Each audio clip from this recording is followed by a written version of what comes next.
நாட்டுல சனாதன தர்மம் அப்படின்ற ஒரு வார்த்தை ரொம்ப அடிபடுறது. எல்லார் வாயிலும் பூந்து புறப்படுற ஒரு வார்த்தை. அடிபடுறதா அடி வாங்குறதா? ரெண்டுமே ரெண்டுமே சுவாமிகள்.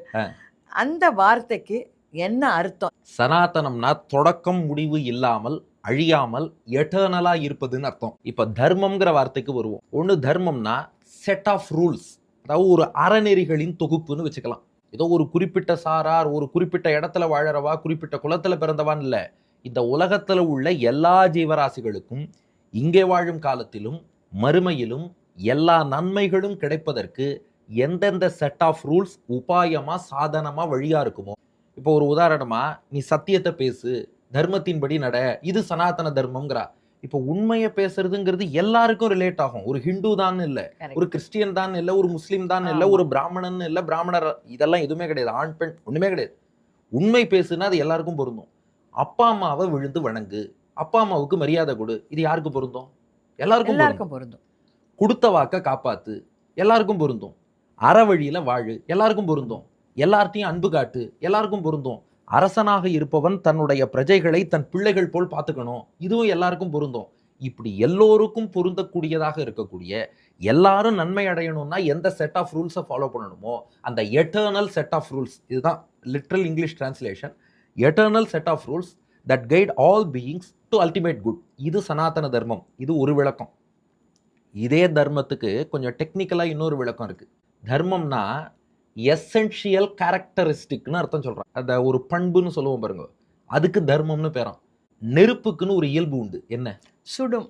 அது நெருப்போட தர்மம், எசென்ஷியல் கேரக்டரிஸ்டிக். தண்ணீர்னா அதுக்கு என்ன இயல்பு?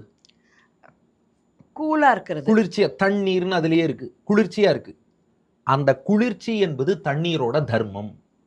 அதுபோல இந்த உலகத்தில் வாழக்கூடிய ஒரு ஐடியல் ஹியூமன் பீயிங், எல்லாரும் ஹியூமன் தான், ஆனா ஒரு ஐடியல் ஹியூமன் பீயிங்க்குன்னு ஒரு சில இயல்புகள் இருக்கும் இல்லையா? அது ஐடியல் ஹியூமன் பீயிங்கோட தர்மம். சுடுவது நெருப்போட தர்மம், குளிர்ச்சியா இருப்பது நீரோட தர்மம், ஒளி தருவது சூரியனோட தர்மம். இது போல ஒரு ஐடியல் ஹியூமன் பீயிங் எதெல்லாம் கடைபிடிச்சு வாழணுமோ, எதெல்லாம் அவனுக்கு நேச்சரா இருக்குமோ அதுக்கு சனாதன தர்மம்னு பேரு. இந்த சனாதன தர்மத்தை ஒருத்தர் ஃபாலோ பண்ணா அவர் ஐடியல் ஹியூமன் பீயிங்கா இருக்காருன்னு அர்த்தம். ஒவ்வொரு ஜீவராசிக்கும் ஒரு இன்ஹரண்ட் நேச்சர் இருக்கும் இல்லையோ, இது போல ஒரு ஐடியல் ஹியூமன் பீயிங்க்குன்னு ஒரு இன்ஹரண்ட் நேச்சர் இருக்கும் இல்லையா?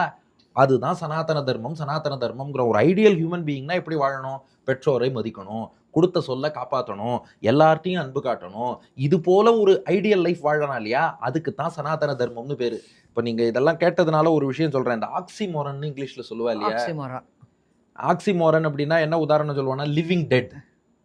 முன்னுக்கும் பின்னும் முரணாக சேர்ந்து வருவது. லிவிங் டெட்னு வரவே வராது. அப்புறம் ஸ்வீட் சாரோ அப்படின்னா, அது போலதான் சனாதன தர்மத்தை அழிப்பேங்கிறதும் ஒரு ஆக்சிமோரனம். ஓ, ஏன்? சனாதனம்னா என்ன? ஆல்வேஸ் எட்டர்னல், எப்போதும் இருப்பது. சனாதன தர்மத்தை அழிப்பு, எப்போதும் இருப்பது எப்படி சொல்லிட்டு எப்படி அழிப்ப? அதனால சனாதன தர்மம்ங்கிறது eternal set of rules or the eternal inherent nature of an ideal human being which is applicable for all to achieve ultimate good. இதுதான் சனாதன தர்மம். பியூட்டிஃபுல். ரொம்ப எளிமையா இருந்தது இது புரிஞ்சுக்கிறதுக்கு. இதை புரிஞ்சுட்டா இதை பத்தி கான்ட்ரவர்சியே வராது.